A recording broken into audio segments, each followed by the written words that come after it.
अच्छा जनाब, तो बात चल रही थी कि हमारे पास एमडीकेट के लिए जो एमसीक्यूज आते हैं उसमें से पहला जो है क्रेम टाइप के है। तो दोबारा मैं आपके साथ ये बात कर लेता हूँ क्योंकि अभी रिकॉर्डिंग भी साथ साथ चल रही है, तो मैं चाहता हूँ कि ये बात रिकॉर्डिंग में भी आ जाए। थैंक्स कि अभी ये रिकॉर्डिंग का ऑप्शन आ गया। आप क्रेम टाइप का जो है एमसीक्यूज वो इस तरह से है कि जिसमें कॉन्सेप्ट नहीं हो, आप चीजों को याद करें, आप उस पर दिमाग लगाए। जैसे कि आप लोगों का नाम याद करते हैं, किसी शहर का नाम याद करते हैं, शहर के अंदर किसी मुल्क के अंदर शहरों का नाम याद करते हैं, उस तरह आपकी ब्रेन उसके ऊपर एनर्जी खर्च करती है, तो आपको नाम याद करना पड़ता है। खासकर एक तो जैसे कि बायोलॉजी में या केमिस्ट्री फिजिक्स में साइंसदान के नाम या डेट, तारीख, ये बहुत कम आएगा।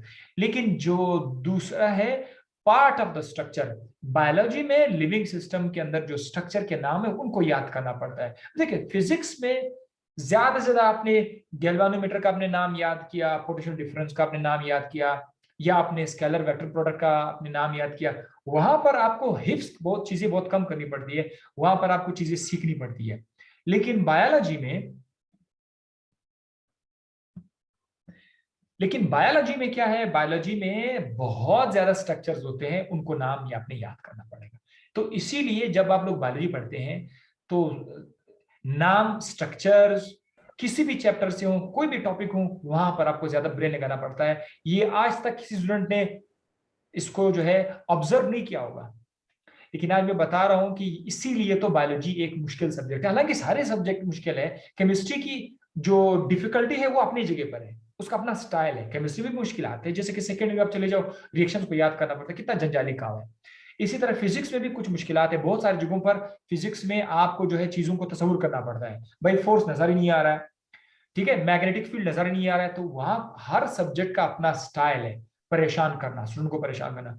बायोलॉजी में जो परेशान करने वाली चीजें हैं वो ये है कि बहुत सारे नाम है, बहुत सारे स्ट्रक्चर नेम है, उनको उनके ऊपर आपने क्रेम लगाना पड़ेगा, रटा लगाना पड़ता है। तो ये आप याद रखोगे। जैसे कि एक क्वेश्चन है पोली ए टेल, यहाँ पर नीचे दिया हुआ है, पोली ए टेल इज अटैच्ड टू। अब देखिए ये जो है बात चल रही है मैसेंजर आरएनए की। मैसेंजर आरएनए का जो पोली ए टेल है, ये अटैच होता है किसके साथ? तो सवाल यहां पर क्या है, आपको पता होना चाहिए ये किस्म का उसमें आएगा, हाफिजे में आएगा। भाई ये तो मैसेंजर आरएनए के साथ अटैच होता है, तो पता होना चाहिए आपको कि भाई ये जो पोली ए टेल है ये किस चीज के साथ अटैच होता है। आपने याद किया होगा कि ये मैसेंजर आरएनए के साथ अटैच होता है। ये नहीं है कि ये राइबोसोम के साथ अटैच होता है, ये नहीं है कि ये किसी और स्ट्रक्चर के साथ अटैच हो जाता है।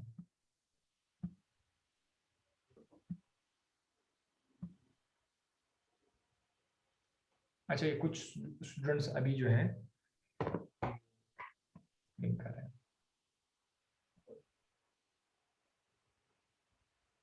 ठीक है, सही है। अब इसी में एक और सवाल भी बन सकता है, वो कैसे?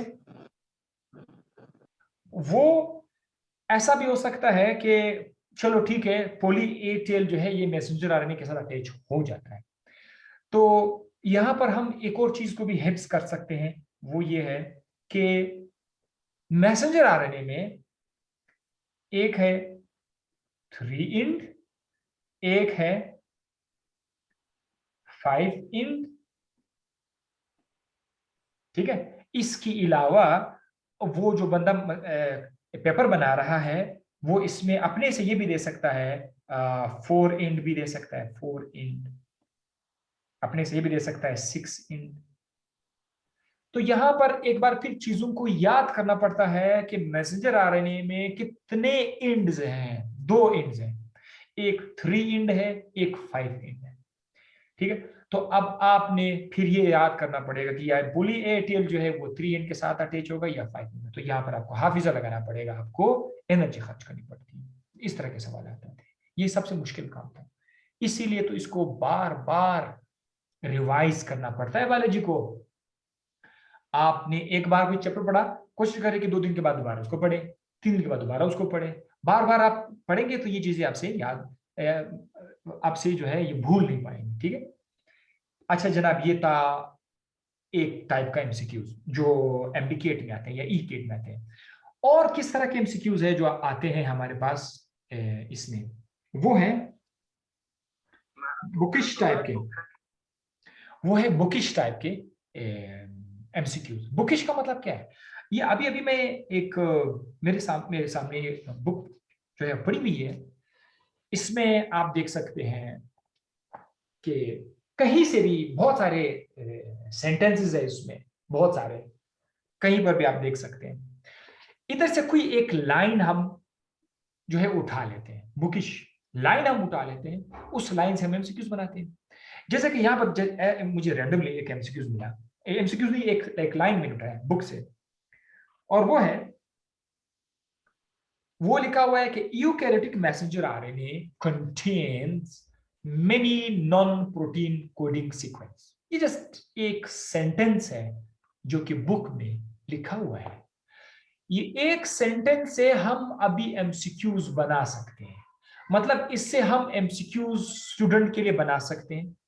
तो कैसे बना सकते हैं?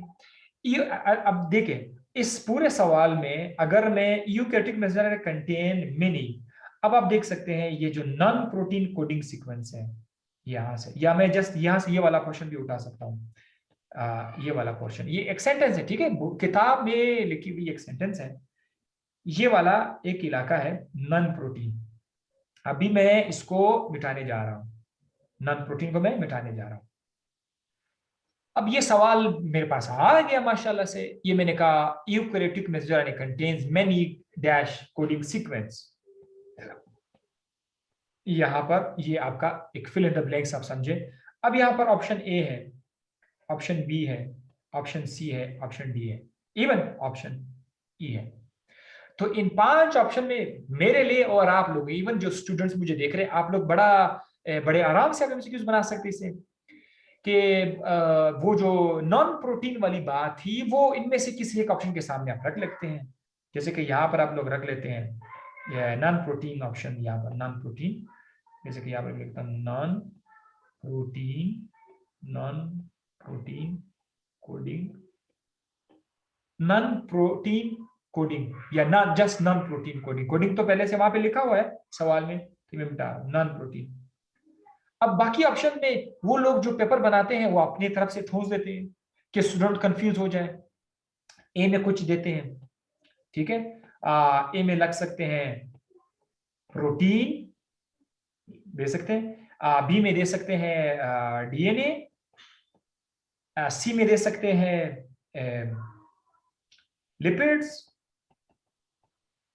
ए में कुछ भी कोई भी दूसरा ऑप्शन दे सकते हैं। अब ये देखो मैंने क्या किया, किताब से मैंने एक सेंटेंस उठाई और उसी से मैंने क्या बनाया, एमसीक्यूज मैंने बना लिया।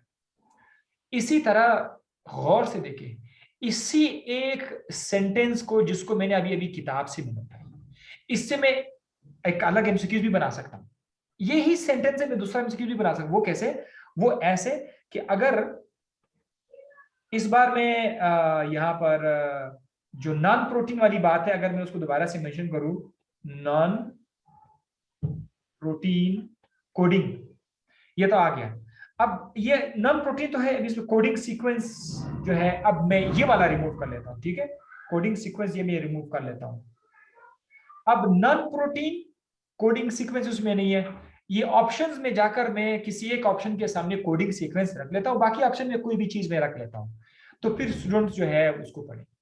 ये देखो मेरा कहने का मकसद ये है कि किताब से कहीं से आप, जो लोग एक्सपर्ट हैं एमसीक्यू बनाने में, वो लोग एक सेंटेंस को देखकर उससे अपनी मर्जी का एमसीक्यूज बना लेते हैं।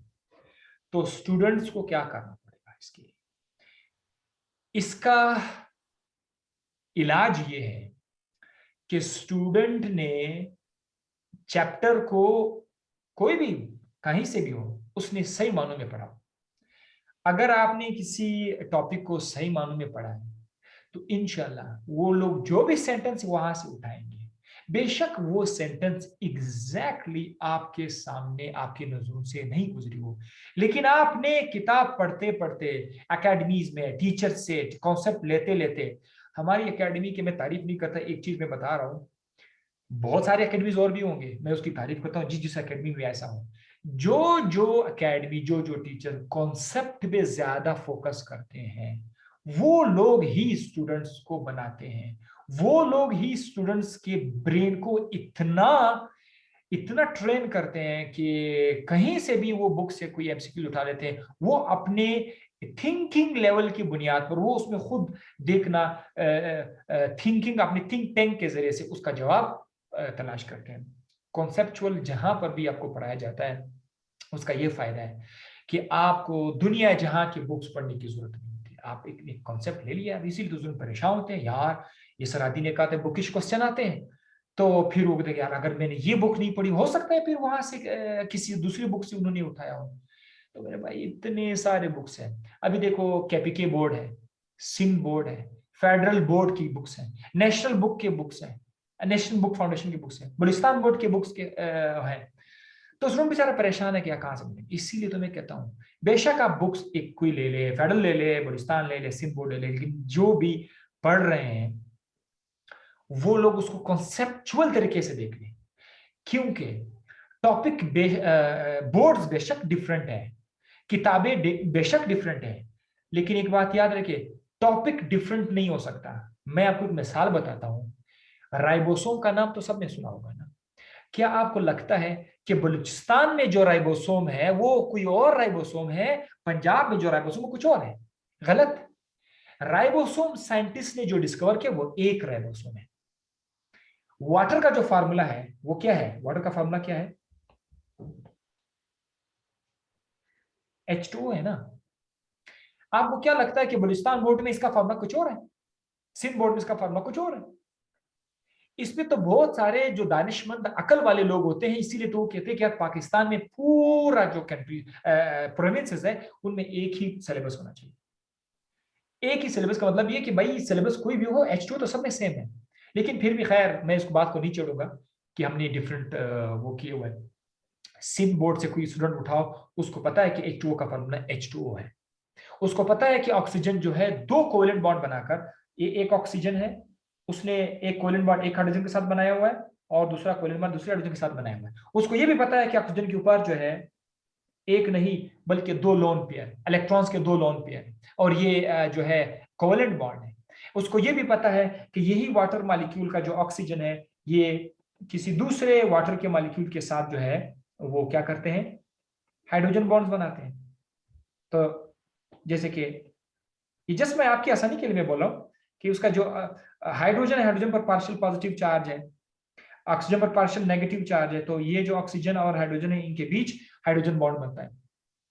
ये बात हर बोर्ड में मौजूद है। इसीलिए तो मैं कहता हूं आपको, आप किसी भी बोर्ड से हैं, क्योंकि हमारे पास ऑनलाइन स्टूडेंट भी है, सिर्फ क्वेटा में नहीं है, बाकी जगह से भी ऑनलाइन स्टूडेंट हमें देख रहे हैं, सुन रहे हैं। तो आपका कोई भी बोर्ड हो, आप कॉन्सेप्चुअल पढ़े, ये मसला आपका हल हो जाए। ठीक है, बुकिश टाइप क्वेश्चन से जो है। अब थर्ड क्या है हमारे पास? कॉन्सेप्चुअल। इसका मतलब क्या है? You pick a clear idea of a topic. Conceptual question जैसे कि अभी बात हुई थी, अगर आपने बुक सही मानों में जो है स्टडी किया हुआ है, तो मैं ये कहूंगा कि आपका कॉन्सेप्ट बन गया। कॉन्सेप्ट में you pick a clear idea of a topic. कोई भी टॉपिक है उसको आपने सही मानों में उठा लिया है, सही मानों में अपने समझ लिया है। मैं एग्जांपल बताऊंगा आपको। और क्या लिखा हुआ है? You think deeply in a topic. आप एक टॉपिक में सरसरी से नहीं जा रहे, बस उसने कह दिया, आपने सुन लिया, आपने हिफ्स कर दिया, बात खत्म। उस टॉपिक के अंदर डेप्थ में मजीद आप जो है सोचते नहीं है। ये वो इलाका है जहां पर मैं अक्सर अपने स्टूडेंट्स को बताता हूं कि बायोलॉजी केमिस्ट्री ये समंदर है, खत्म नहीं होता। एक टॉपिक जो इस वक्त आपको एफएससी के बायोलॉजी में नजर आ रहा है, उसका इख्तिताम एफएससी का किताब नहीं है। मिसाल के तौर पर आप एक टॉपिक उठाओ, सेल डिवीजन। सेल डिवीजन एक समंदर है, बिलीव मी। ये छोटे दिमाग वाले ये समझते हैं कि एफएससी की किताब में जितना कुछ लिखा हुआ है वही है, खत्म, इसके अलावा और कुछ नहीं। सेल डिवीजन पर एक हल्का पुल्का आइडिया जो है वो आपको दिया गया है आपकी बुक में, एफएससी वाली बुक में। सेल डिवीजन पर एक एस्पेक्ट पर बहुत सारी किताबें लिखी हुई है, बहुत सारे लोग उसमें 6 साल 7 साल लगाकर, हत्ता कि लोग सेल डिवीजन में पीएचडी कर कर करके थक जाते हैं। एक बंदा नहीं, लाखों में हजारों की तादाद में लोग सेल डिवीजन पर पीएचडी करके खत्म नहीं होता। तो वो एक समंदर है। लेकिन हम अपने स्टूडेंट को क्या कहेंगे? आपने इस समंदर में जाने की जरूरत फिलहाल नहीं है। आप अपना जो एफएससी लेवल है उस लेवल तक उसके अंदर सोचिए, उसका हर एस्पेक्ट देखिए, मैक्सिमम कितना जा सकते हैं, आपका माइंड कितना जा सकता है। अब वो आपको टीचर ट्रेन करेगा कि भाई देखो एफएससी में यहाँ पर आपका लेवल खत्म होगा, उससे आगे आप सोच सकते हैं, लेकिन आपको एमएससी में जाकर मास्टर लेवल पर जाकर फिर आप मजीद भी जा सकते हैं। अब जैसे कि यूनिवर्सिटी लाइफ में आप आओगे तो वहां पर आप क्या पढ़ोगे? यूनिवर्सिटी लाइफ में यही एफएससी की चीजें दोबारा वहां पर है, लेकिन वो थोड़ी बहुत डेप्थ में है। मिसाल के तौर पर एक अच्छा स्टूडेंट जो एंट्री की तैयारी कर रहा है या कर रही है, वो क्या करेगा? वो उसके सोचने का मयार मैं बताता हूं। मिसाल के तौर पर हम बायोलॉजी से एक टॉपिक उठाते हैं, सेल डिवीजन, बायोलॉजी से उठाते हैं। सेल डिवीजन में एक सेल डिवाइड होता है 1 से 2 में। अब इसके बारे में आप कितने एस्पेक्ट में आप सोच सकते हैं? सोचने के लिए हमारे पास क्या क्या ऑप्शन है? एक टॉपिक में हम क्या सोच सकते हैं? नंबर 1, एक सेल डिवाइड क्यों होता है? इस स्टूडेंट के जहन में आना चाहिए, यार ये डिवाइड क्यों होता है? हाय, आपको ये जवाब एफएससी में मिलना चाहिए। ये किसी ज्यादा हाई लेवल का वो नहीं है कि आपको बोले कि ये स्टैंडर्ड लेवल का है, बहुत आगे लेवल का है। नहीं, आपको पता होना चाहिए कि सेल डिवाइड क्यों होता है। हमारे कोर्स में डायरेक्ट स्टार्ट किया हुआ है कि सेल डिवीजन कैसे होती है, एक सेल कैसे डिवाइड होता है। लेकिन हम अपने स्टूडेंट के जहन में ये भी डालें कि भाई डिवाइड होता क्यों है, ठीक है, बाद में तो वो कैसे, क्यों और कैसे में फर्क है। किसी चीज के बारे में क्यों का अलग जवाब है, कैसे का अलग जवाब है। तो क्यों डिवाइड होता है वो आपको पता होना चाहिए। अब इसके अलावा हम ये भी देख सकते हैं हाउ सेल डिवाइड, एक सेल कैसे डिवाइड होता है, इसके कितने स्टेजेस हैं। उसके बाद हम ये देखें कि यार कैंसर और सेल डिवीजन में कोई ताल्लुक है कि नहीं, वाकई में है। तो कैंसर का सेल डिवीजन के साथ क्या, यानी एक टॉपिक है, आप उसके एस्पेक्ट देख रहे हैं और डिफरेंट एस्पेक्ट्स आप देख रहे हैं। एक ही टॉपिक के डिफरेंट एस्पेक्ट्स होते हैं। मिसाल के तौर पर एक ग्लास है, इसके अंदर वाटर है। आप किसी स्टूडेंट से कहें कि इसके बारे में आपका क्या ख्याल है, तो कुछ स्टूडेंट कहेंगे कि ये गिलास है, कुछ स्टूडेंट कहेंगे कि इसमें पानी है। लोगों के थी सोचने का मयार जरा देखिए। कुछ कहेंगे कि ये पानी तो है लेकिन ये आधा भरा हुआ है। कुछ लोग कहेंगे कि ये जो ग्लास है ये प्लास्टिक से बना हुआ है। कुछ कहेंगे ये ग्लास जो है ये ग्लास मटेरियल से बना हुआ है। गरज ये है कि मुख्तलिफ लोग इसके बारे में मुख्तलिफ अंदाज से सोचेंगे। तो जो टॉपिक आप पढ़ रहे हैं उस टॉपिक में आपने मुख्तलिफ एंगल्स से, डिफरेंट एंगल से, मैं बताऊं, इस एंगल से भी आप देख लें भाई इसका कलर क्या है, इस एंगल से भी आप देख लें इसका हाइट क्या है, कितना हाइट है इसका, ये भी देख ले कि इसका वजन कितना है, ये भी देख ले कि इसमें क्या पड़ा हुआ है। तो कहने का मकसद ये हुआ कि केमिस्ट्री में, फिजिक्स में जो भी टॉपिक आपको मिलता है कोशिश करें कि इसके ज्यादा से ज्यादा एंगल आप कवर करें। जरूरी नहीं है, जितना आपसे हो सके। मतलब मैंने कहा ये समंदर है, आप इसमें जा सकते खत्म ही नहीं होगा, लेकिन आप कोशिश करें कि कितने एंगल आप कवर कर सकते हैं। ठीक है, तो ये था कॉन्सेप्चुअल एमसीक्यूज। और जिन स्टूडेंट का कॉन्सेप्ट एक बार बन गया, कभी भी उस वो जो है उनके रैंक कम नहीं आएंगे। वो इतने चालाक हो गए होंगे कि अगर किसी शख्स ने उसको ऐसा एमसीक्यूज दिया जो कभी किसी बुक से उन्होंने नहीं बताया, लेकिन वो कॉन्सेप्ट, वो टॉपिक से रिलेटेड होगा, वो स्टूडेंट अपने सोच की मदद से, अपने कॉन्सेप्ट की मदद से उस मुश्किल एमसीक्यूज का जवाब अपने खोपड़ी में बना के देगा। ये कॉन्सेप्ट का फायदा है। जो लोग, मैंने सुना कि बाज माजरत के साथ कुछ एकेडमीज में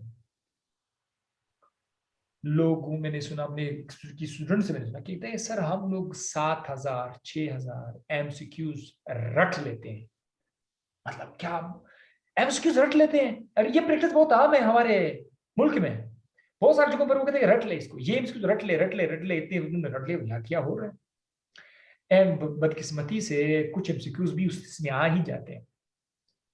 यानी जिन स्टूडेंट का हाफिजा बहुत तेज है वो लोग 11-12 हज़ार का एमसीक्यूज याद करेंगे तो वो लोग कर लेंगे। अगर किसी दिन ऐसा बंदा आया पाकिस्तान है तो टैलेंट भी तो है ना।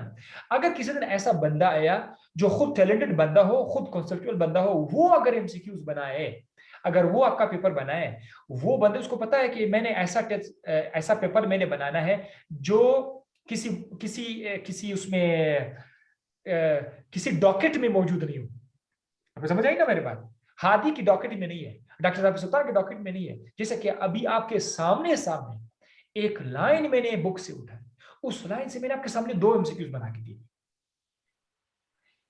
तो जो उन्होंने रटा लगाया था, रटा वालों के लिए तो ये एमसीक्यूज नहीं है, वो क्या करेंगे?